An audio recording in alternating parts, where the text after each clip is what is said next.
नमस्कार दोस्तों, कैसे हैं आप। नया साल आपको बहुत बहुत मुबारक हो। मैं तारा आपका स्वागत करती हूँ कंद कहानी की इस नई कड़ी में। आज का कंद चांदी का कमरबंद मैंने लिया है कृष्णचंद्र जी की कलम से। जैसा कि आप जानते हैं, कृष्णचंद्र जी हिंदी और उर्दू के कहानीकार थे। उन्हें साहित्य एवं शिक्षा क्षेत्र में भारत सरकार द्वारा सन 1969 में पद्म भूषण से सम्मानित किया गया था। उन्होंने ज़्यादातर उर्दू में लिखा, पर भारत की स्वतंत्रता के बाद वो हिंदी में भी लिखने लगे। उनकी रचनाएं हैं एक वॉयलिन, समुद्र के किनारे, कार्निवाल, एक गधे की वापसी, गद्दार, सपनों का कैदी, सफ़ेद फूल, किताब का कफन, जामुन का पेड़, शहजादा, 100 रुपये और अनगिनत उपन्यास भी उन्होंने लिखे। तो शुरू करती हूँ आज की कहानी, चांदी का कमरबंद। चौरंगी के सुपर में रहने का सबसे बड़ा फायदा ये है कि वहाँ कोई न कोई मिल जाता है जिसे वश में किया जा सके। कलकत्ता के किसी होटल में इतना अच्छा शिकार नहीं मिलता जितना सुपर में, और जितना अच्छा कट क्रिसमस के दिनों में मिलता है उतना किसी दूसरे सीजन में नहीं मिलता। मैं अब तक 7 बार कलकत्ते आ चुका हूँ। सिर्फ 2 बार खाली हाथ लौटा, वरना हमेशा एंजॉय किया और बैंक बैलेंस अलग से बनाया। मैं सिर्फ 40 बरस से ऊपर की औरतों पर नजर रखता हूँ जो अमीर हों, कोई बंदिश ना हो, क्योंकि मुझे हीरो के हार बहुत पसंद हैं। मेरा कायदा ये है कि मैं क्रिसमस से महीना 1.5 महीना पहले ही कलकत्ता आ जाता हूँ और सुपर में रहता हूँ। हर साल नहीं आता, तीसरे चौथे साल आता हूँ और सिर्फ बड़ा खेल खेलता हूँ। लोमड़ी और खरगोश मारना मेरा काम नहीं है, मैं सिर्फ शेरनी का शिकार करता हूँ। इस साल मुझे सुपर में ठहरे हुए 20 रोज हो चुके थे, मगर अब तक कुछ हुआ नहीं था। नेपाल की एक अमीरजादी आई थी, मगर सिर्फ 5 दिन होटल में रहकर चली गई। अभी जाल बिछाया ही था कि पंछी उड़ गया। ऐसे मामलों में बड़े सब्र से काम लेना चाहिए, धीरज से, और अंदर से उतावली हो तो भी यूं ही जाहिर करना पड़ता है कि किसी तरह की जल्दबाजी नहीं है, वरना पंछी बिदक जाएगा। फिर बेरोनेस रूबी होफेन से कुछ उम्मीद पैदा हुई थी। रूबी अमेरिकी शहरी थी, उसका मरहूम पति जर्मन था, मगर उसने बहुत सा रुपया और बहुत सी जायदाद अपनी बीवी के लिए छोड़ी थी। रूबी एक परफेक्ट मैच था, उम्दा शिकार की सारी खूबियां थी। उम्र 50 से ऊपर, ढलती हुई उम्र और बढ़ती हुई ख्वाहिशें। बहुत ही सभ्य, सुशील और आर्ट लवर। महात्मा बुद्ध से उसे इश्क था। मैंने जल्दी जल्दी बुद्धिज्म पर बहुत सी किताबें पढ़ डाली, मगर अभी सिर्फ 2 मुलाकातें हुई थी कि वो जापान चली गई ज़ेन फिलॉसफी पर रिसर्च करने। वहाँ की किसी बोधि सोसाइटी ने उसे इनवाइट किया था।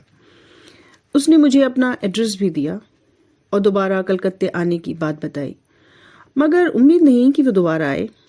ज़ेन फिलॉसफी का शिकंजा बड़ा मजबूत मालूम होता है, सारी जायदाद रखवा लेता है। क्रिसमस को सिर्फ 13 दिन रह गए थे। ऐसा लगा आपकी खाली हाथ लौट जाना होगा और 6-7 हजार की चपत अलग पड़ेगी होटल के बिल की सूरत में। मगर बड़े खेल में ऐसा तो होता ही है, खतरा तो मोल लेना ही पड़ता है। और फिर अर्चना मिल गई। मैं पार्क स्ट्रीट के नीलोफर रेस्टोरेंट में लंच के लिए निकल रहा था और बाहर एक लेटेस्ट मॉडल की कैडिलॉक आके रुकी और उसमें से एक लड़की निकली। कंधों तक कटे काले बाल, अंडाकार चेहरा, जैतूनी रंगत। उसने फिरोजी रंग की एक बेशकीमती साड़ी पहन रखी थी और कमर में चांदी की पतली कमरबंद पहनी हुई थी। उसने मेरी तरफ एक उड़ती हुई निगाह से देखा और फिर मुंह फेर कर अंदर चली गई। मैं उसकी चाल को देखता ही रह गया। बिला शक मैंने ऐसी हसीन लड़की आज तक नहीं देखी थी। चंद लम्हों के लिए मैं भूल गया कि मैं किस मकसद से कलकत्ते आया था। औरतों से इस कदर वास्ता रखने का आदी हो चुका हूं कि मेरा दिल अब उनके लिए नहीं धड़कता। धड़कता है तो उनके गले के जेवर के लिए, उनकी हाथ की अंगूठियों के लिए, उनकी पासबुक के लिए। इश्क की बातें मैं बहुत अच्छी तरह से कर लेता हूँ, मगर इश्क की बातें मेरे गले से यूं निकलती हैं जैसे मछली खींचने वाली डोर गरारी से निकलती है। मेरी बातों में कोई ऐसे जज्बात नहीं होते जो खुद मेरे दिल को धड़का दे। इसीलिए चंद लम्हे इसकी नीम बेहोशी में रहने के बाद मुझे अपनी ही कमजोरी पर अफसोस हुआ। मैंने अपने आप पर लानत भेजी और फिर जी कड़ा करके रेस्टोरेंट में दाखिल हो गया।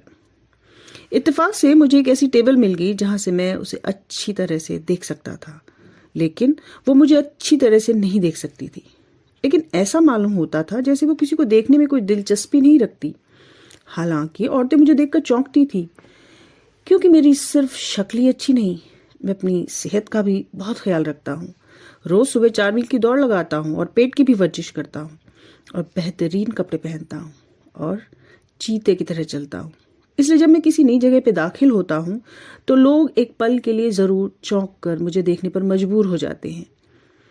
ये ना हो तो आदमी बड़ा शिकारी नहीं बन सकता। मैंने बड़े इत्मीनान से अपना लंच किया। स्लो म्यूजिक के साथ साथ चिकन, रेशमी कबाब बेहद लजीज थे और तीतर के भुने हुए मसालेदार टिक्के भी लाजवाब थे। कुछ सेठ लोग अपनी बीवियों या दोस्तों के साथ बैठे थे। 2 अमेरिकी बौद्ध जोड़े थे, कुछ मिडिल क्लास लड़के लड़कियां, चंद बिजनेस एग्जीक्यूटिव्स और कुछ और लोग भी थे। पर उस लड़की के सिवा कहीं निगाह नहीं टिकती थी। मगर किस कदर उदास और अपने आप में गुम थी वो लड़की, जैसे किसी वीराने में किसी नदी के किनारे बैठी हो। एक बार उसने बड़ी अजीब अदा से अपने कंधे झटक दिए, अपने बालों पर उंगलियां फेरकर उन्हें संवारा और मैं उसकी उंगली में पड़ी अंगूठी के सॉलिड बेशकीमती हीरे को देखता रह गया। उंगलियां बेहद पतली, पर हीरा बहुत बड़ा था। अभी तक उसकी चमक मेरी आंखों को चौंधिया रही थी। मगर लड़की की उम्र किसी भी तरह 20 से ज्यादा नहीं थी और मैं 40 बरस से उधर देखता भी नहीं, क्योंकि तजुर्बे ने बताया है कि ऐसा करने से कुछ हासिल नहीं होता, उल्टी मुसीबत गले पड़ जाती है। इसलिए मैंने पूरा ध्यान अपने लंच पर देना मुनासिब समझा। हाँ, कभी कभी उसे देख लेता था, क्योंकि ऐसा न करना नामुमकिन था।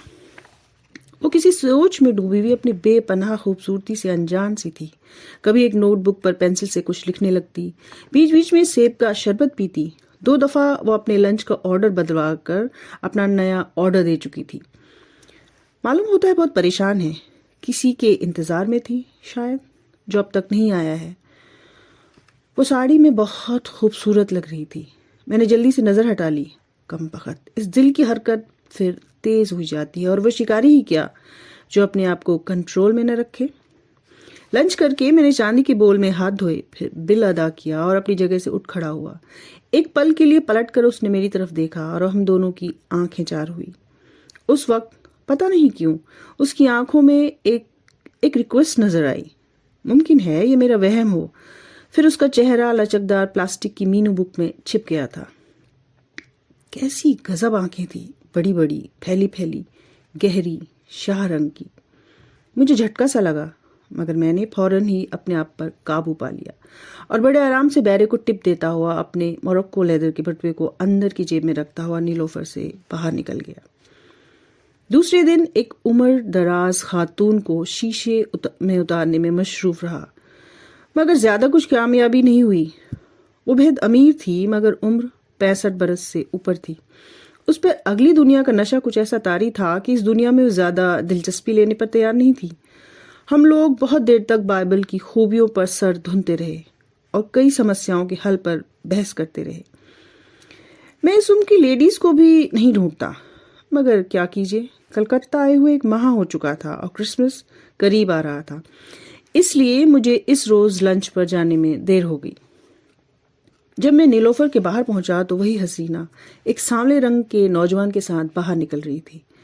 हल्के गुलाबी रंग की सादा सी रेशमी साड़ी पहने हुए थी।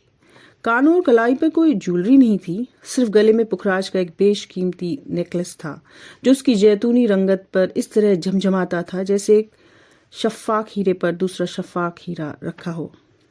मुझे देखते ही उसकी आंखों में दिलचस्पी और पहचान की एक झलक सी पैदा हुई। फिर उस सांवले नौजवान ने खुली गाड़ी के गेट की तरफ इशारा किया और वो नीले रंग की मर्सिडीज में बैठ गई, जिसे वही कल वाला ड्राइवर चला रहा था। तो उसके पास या उस सांवले रंग के नौजवान के पास 2 गाड़ियां हैं, एक कैडिलॉक, दूसरी मर्सिडीज। जाने कौन लोग हैं ये। मालूम होता है मुझे अपना दस्तूर तोड़ना पड़ेगा और 40 बरस से नीचे उतरना पड़ेगा। नीलोफर से लंच खाकर मैं सुपर में आ गया और अपनी बीवी को प्यार भरा लेटर लिखने लगा। निर्मला एक लखपति बाप की बेटी है, खुद भी एक मशहूर एडवर्टाइजिंग फर्म में जॉब करती है। उसे काम करने का शौक है और मुझे काम ना करने का। दरअसल मुझे कोई काम आता ही नहीं सिवाय जो मैं कलकत्ता में कर रहा हूँ, और मेरी शादी भी दरअसल इसी आदत का नतीजा है। निर्मला के बाप ने हमारी जिंदगी की माली उलझनों को निकालकर उसे बेहद खुशगवार बना दिया है। शादी में उसने मुझे एक आलीशान फ्लैट दिया, एक गाड़ी दी, बम्बई के सबसे महंगे क्लब की मेंबरशिप दी और हर तरह के सामान, जेवर और कपड़ों के साथ एक खूबसूरत बीवी भी दी। और क्या चाहिए मेरे जैसे आदमी को? मगर आदतें बिगड़ी हुई हैं, पूरा नहीं पड़ता और कोई काम आता नहीं। दहेज कब तक साथ चलता है? वो तो अच्छा हुआ कि शादी से पहले मैंने निर्मला से कह दिया था कि मेरा काम दूसरे देशों से आए राजा महाराजाओं को हिंदुस्तान के जंगलों में शिकार खिलाने का है। मैं उन्हें 1.5-2 महीने के लिए, कभी ज्यादा अरसे के लिए कुमाऊं, कोग, हिमाचल के जंगलों में शिकार खिलाने ले जाता हूं और उनसे 2-3 माह में 25-50 हजार निपट लेता हूं। निर्मला बेचारी को इस तरह किसी तरह के भी शिकार से दिलचस्पी नहीं है, इसलिए वो मेरे साथ मेरे लंबे सफरों पर कहीं नहीं जाती है। अलबत्ता उसे मेरी बात पर 100% यकीन है कि मैं वाकई ऐसा दिलचस्प धंधा करता हूँ, और फिर रुपए भी तो घर लेके आता हूँ, 25,000, 50,000, लाख, 1.5 लाख, 2 लाख। फिर हम लोग मजे से बैठकर खाते हैं, 1-2 साल। फिर मैं अपने शिकार को निकलता हूँ। वैसे निर्मला को काम करने की जरूरत नहीं है, मैं एक ही हल्ले में इतना ले आता हूँ। मगर काम करने वाली बीवी के बहुत से फायदे हैं, जिनमें से एक ये भी है कि बेचारी अपने काम में लगी रहती है। दूसरा फायदा ये है कि सूखे मौसम में हरियाली का काम देती है, और बेहतरीन से बेहतरीन शिकारी को अपनी जिंदगी में सूखे मौसम से वास्ता पड़ता ही है। मैंने निर्मला को एक प्यार भरा खत लिखा जिसमें उससे 10,000 रुपये मंगा लिए, क्योंकि मैं एक बड़ी टीम को लेकर आसाम के जंगलों में शिकार खेलने जा रहा था। 3-4 महीने के बाद आऊंगा। लेटर लिखकर और डाक से भिजवाकर मैं थोड़ा आराम करने की नीयत से कमरे में लेट गया और सोने से पहले बहुत देर तक अपना प्लान बनाता रहा और उसमें चेंजेस करता रहा। दिल ही दिल में बहस करता रहा, क्योंकि अब मेरा निशाना कोई और था, इसीलिए दूसरी तरह से काम करना ही बेहतर था। रात को डिनर करने के लिए फिर नीलोफर पहुंच गया। मेरा ख्याल सही निकला। मेरी तरह अर्चना का पसंदीदा रेस्टोरेंट भी नीलोफर मालूम होता था। उसने सुनहरे और फालसाई रंगों वाली बनारसी साड़ी पहन रखी थी, कानों में कबूतर की आंख की तरह सुर्ख याकूत के झमझमाते हुए झूमर पहने थे, और गले में लाल रंग का ही एक पुराना और क्लासिक नेकलेस था, जिसकी कीमत कम से कम 5 लाख जरूर होगी। आज अर्चना की खूबसूरती और उसकी निगाहों का लहजा और उसका शरारत से चलना बेहद खतरनाक लग रहा था। सिर्फ मैं ही उसकी तरफ नहीं देख रहा था, रेस्टोरेंट में बैठे हुए हर एक इंसान की निगाह उस पर थी, और अर्चना उन सबसे बेतकल्लुफ से बैठी थी। कईयों ने उसे डांस के लिए कहा, मगर उसने सर हिलाकर इनकार कर दिया। उसकी आंखें ऐसा लगता था जैसे अभी रो देंगी या किसी को खा जाएंगी। जब फ्लोर पर नाचने वाले जोड़ों की भीड़ बहुत बढ़ गई और एक बहुत ही स्लो फॉक्स ट्रैक चलने लगा, और जब मुझे महसूस हुआ कि अर्चना का इनकार किसी को पता नहीं चलेगा, तो अपनी मेज से उठकर अर्चना की मेज पर गया, झुका और अपनी बेहतरीन और दिलकश मुस्कुराहट से मुस्कुराया और उसे नाचने की दावत दी। अर्चना ने मुझे सर से पांव तक देखा। ऐसा लगा जैसे एक लम्हे के लिए वो मेरी तरफ आकर्षित हो गई हो। एक लम्हे के लिए उसकी आंखों में मैंने वो कशिश, वो चमक देखी। ये चमक आदम और हव्वा की जमाने की तरह पुरानी है। फिर जैसे उसका चेहरा एकदम उदास और दुखी हो गया, उसने मजबूर निगाहों से मेरी तरफ देखा और सर इनकार में हिला दिया। मैंने हार नहीं मानी, अपनी मुस्कुराहट की लौ को और तेज कर दिया। बोला, क्या आपने कसम खाई है कि अपने बॉयफ्रेंड के अलावा और किसी के साथ नहीं नाचेंगी? अचानक ही वो मेरी गलती पर मुस्कुरा दी। वो मेरा भाई है, बॉयफ्रेंड नहीं है। मैंने फौरन कहा, यही तो मैं सोचता था कि ऐसी दिलरुबा सूरत के साथ वो उखड़ी उखड़ी सांवली सूरत मैच नहीं करती है। अच्छा है वो आपका भाई है, वरना मेरा इरादा आज उसे जान से मार देने का था। वो खिलखिला के हंस उठी और मुझे ऐसा लगा जैसे वो बनी ही मेरे साथ डांस करने के लिए है, सर से पांव तक मुझे मुकम्मल करती हुई।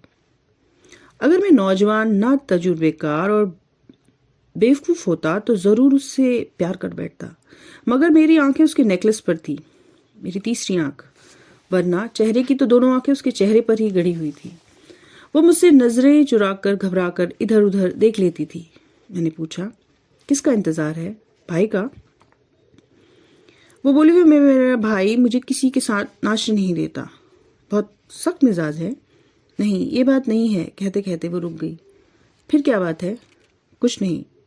वो अचानक चुप हो गई, फिर नजरें झुकाकर बोली, तुम बहुत अच्छा नाचते हो।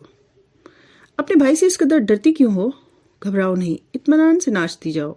मैं तुम्हारे भाई पर नजर रखूंगा, उसके आते ही मैं तुम्हें छोड़ दूंगा। मेरी बात सुनकर उसने इत्मीनान का एक लंबा सांस लिया और हम फिर डांस करने लगे। मैंने देखा उसके कानों के झुमके भी 1 लाख से कम के नहीं थे। पहला डांस खत्म हो गया, मगर उसका भाई नहीं आया और हम दोनों वहीं खड़े खड़े दूसरे डांस में शामिल हो। दूसरा डांस करते करते मुझे कई बातें मालूम हो गई अर्चना के बारे में। अर्चना के माँ बाप मर चुके थे। उसके मंगेतर के चाय बागान थे आसाम में, और कलकत्ते में बहुत सी जायदाद थी। उस जायदाद के सिर्फ 2 वारिस थे, ये दोनों भाई बहन। भाई शादीशुदा था और बहन कुंवारी थी।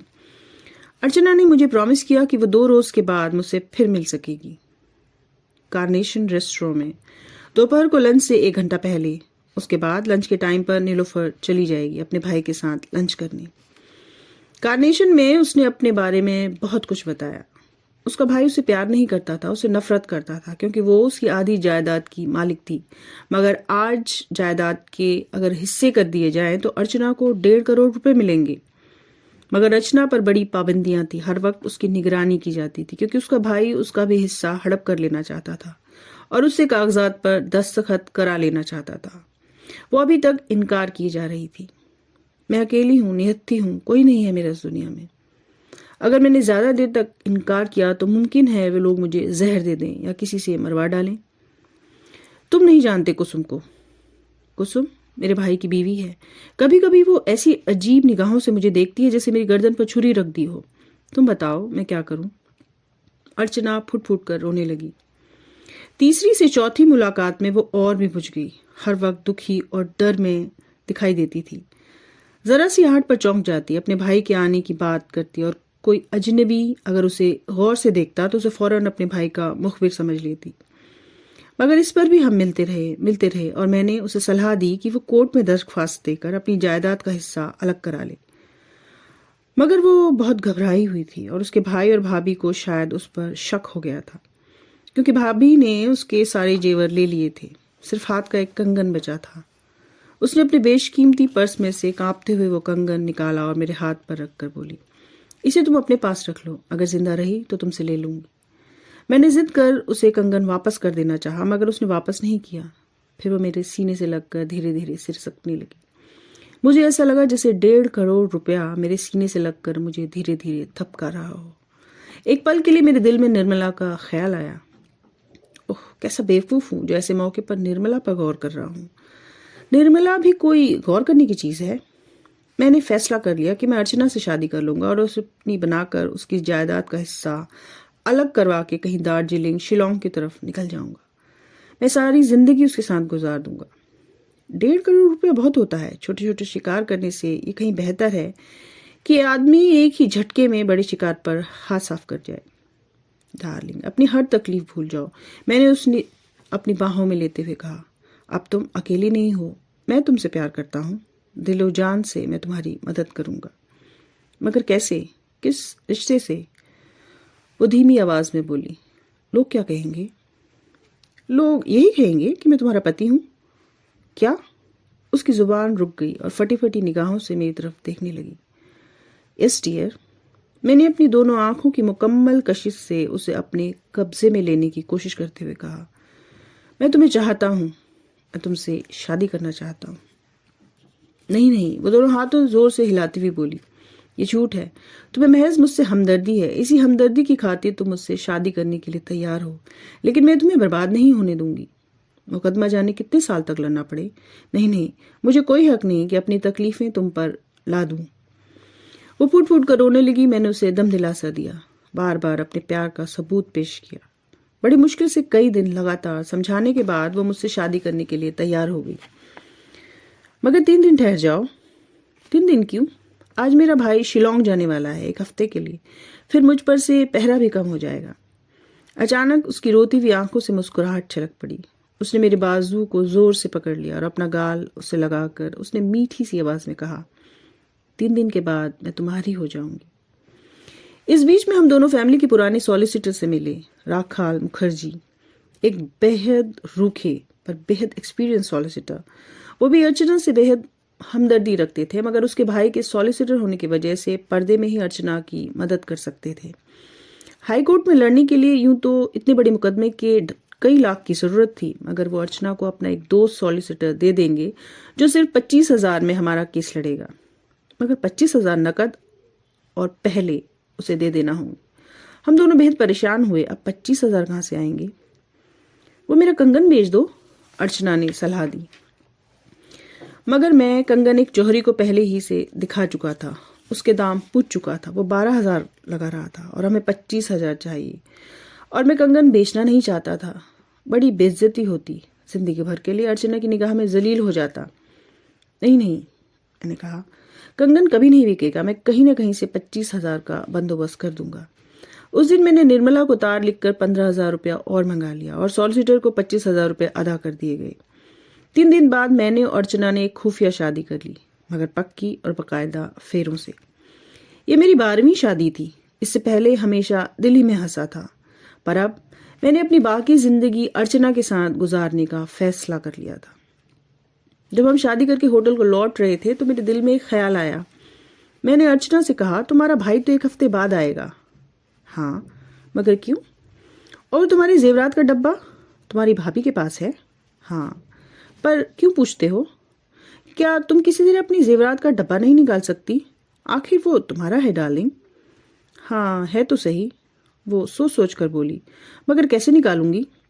किसी पार्टी में जाने का बहाना करो, भाभी को साथ ले जाओ और फिर उसे झांसा देकर और सारा जेवर पहने हुए सीधे मेरे पास होटल में आ जाओ। मगर नहीं नहीं, कोई अगर मगर नहीं, मैंने जरा सख्ती से कहा। लाखों का जेवर यूं छोड़ देंगे? पागल हुई हो? मैंने गाड़ी उसके घर की तरफ मोड़ दी। मैं नहीं जाऊंगी, एक पल के लिए तुमसे अलग नहीं रह सकती, वो तेज से सांसों वाली सरगोशी में बोली। होश में आओ, जैसे मैं कहता हूँ वैसा करो। पार्टी में जाने के लिए भाभी जेवर जरूर दे देगी, और ऊपर से जबकि वो खुद तुम्हारे साथ जा रही होगी, उसे शक भी नहीं होगा कि असल में मामला क्या है। बस जरा सी चालाकी से हमारा काम बनता है, हमारा क्या जाता है। मैंने उसकी गुदगुदी की, वो बच्चों की तरह खिलखिलाकर हंस पड़ी। मैंने उसे उसके घर से जरा दूर फासले पर उतार दिया। 3 दिन तक वो नहीं आई, मगर मुझे बराबर फोन करती रही। मौका ही नहीं मिलता था। भाभी किसी तरह राजी नहीं हो रही। मेरा ख्याल है मैंने उसे टेलीफोन पर जरा सख्त लहजे में डांटा होगा, क्योंकि वो टेलीफोन पर रोने लगी थी। चौथे दिन उसने टेलीफोन पर मुझे बताया कि आज दोपहर में वो अपनी भाभी के साथ एक सहेली के घर अपने सारे जेवर पहनकर जा रही है और वहां से तीसरे पहर के करीब मेरे कमरे में आएगी। मैंने उसी टाइम दार्जिलिंग जाने के लिए 2 सीटें बुक करा ली और होटल वाले कमरे को बिल तैयार करने के लिए कह दिया। तीसरे पहर को वो सारे जेवरात पहने हुए एक दुल्हन की तरह सजी सवरी मेरे कमरे में दाखिल हुई। मैं उसे गले से लगाने के लिए आगे बढ़ा ही था कि ठिठक कर खड़ा हो गया। उसके पीछे पीछे उसका भाई भी दाखिल हो रहा था। अपने भाई को क्यों साथ लाई? मैंने हैरान होकर कहा। क्या सुलह हो गई? वह महबूब निगाहों से अपने भाई की तरफ देखते हुए बोली, हाँ, सुलह हो गई है। फिर मेरी तरफ देखकर बड़ी मासूमियत से बोली, ये मेरे भाई नहीं है। भाई नहीं है? मैं अर्चना का शौहर हूं। फ्रॉड तो आपने मुझसे किया है। अर्चना अपनी साड़ी के पल्लू से खेलती हुई बोली, पहली बीवी के होते हुए दूसरी शादी मुझसे कर ली? ये झूठ है। आपकी बीवी नीचे मेरी गाड़ी में बैठी है। मैंने तार दे के उसे यहाँ बुलवा लिया था। आप यकीनन अपनी बीवी से मिलना चाहते होंगे। मेरे 25,000 रुपये? मैंने चीख कर सवाल किया। वो जोर से हंसी। मैं तुम दोनों को अंदर करा दूंगा और उस बेईमान सॉलिसिटर को भी। वो सांवला नौजवान बोला, अगर आप उस सॉलिसिटर के दफ्तर जाएंगे तो वो सॉलिसिटर आपको नहीं मिलेगा, बल्कि उसका दफ्तर भी आपको वहां नहीं मिलेगा। और जहां तक हमें जेल में डालने का ताल्लुक है, मेरा ख्याल है इसका फैसला आपकी बीवी के सामने हो जाए तो अच्छा है। अर्चना ने जवाब दिया। गेट आउट, मैंने कहा। पहले वो मेरा कंगन वापस कर दीजिए। हमने 1 माह के लिए जौहरी से उधार लिया था। एहतियातन हम उस जौहरी को भी अपने साथ लेते आए हैं। नीचे लाउंज में बैठा है। आप नहीं देंगे तो बड़ी प्रॉब्लम हो जाएगी। चले जाओ यहां से। मैंने जल्दी से वो कंगन भी अर्चना के हवाले करते हुए कहा। अर्चना मुस्कुराकर वो कंगन अपनी कलाई में पहनने लगी। मगर मैंने तुम्हारा क्या बिगाड़ा था? मैंने गुस्से से तकरीबन रुआंसा होकर कहा। तुमने मेरा साथ ऐसा सलूक क्यों किया अर्चना? बात यह है, वो कंगन पहनकर उसे नचाते हुए बोली, कि अपना भी वही धंधा है जो आपका है। मैं हैरत से उसकी तरफ फटी फटी निगाहों से देखने लगा। अच्छा, मैं जाती हूँ। वो कंगन बजाते बजाते दरवाजे की तरफ बढ़ गई। आपकी बीवी को आपके पास भेजे देती हूँ। बड़ी प्यारी सूरत पाई है निर्मला ने, मगर मैंने उसे कुछ बताया नहीं है। बेचारी का दिल बुरा होता। चलते चलते वो मेरी तरफ देखकर रुकी और हाथ हिलाकर बड़े मीठे से लहजे में बोली, अच्छा मैं चलती हूँ, गुड बाय। कंगन बजाते बजाते वो कमरे से बाहर निकल गई। वो चांदी का कमरबंद अभी तक उसकी कमर से झूल रहा था। ये कंठ बस यहीं तक था। तो देखा दोस्तों, कैसे मिलता है नहले को दहला। आज के लिए बस इतना ही। अगली कड़ी में फिर भेंट होगी। तब तक के लिए धन्यवाद, नमस्कार।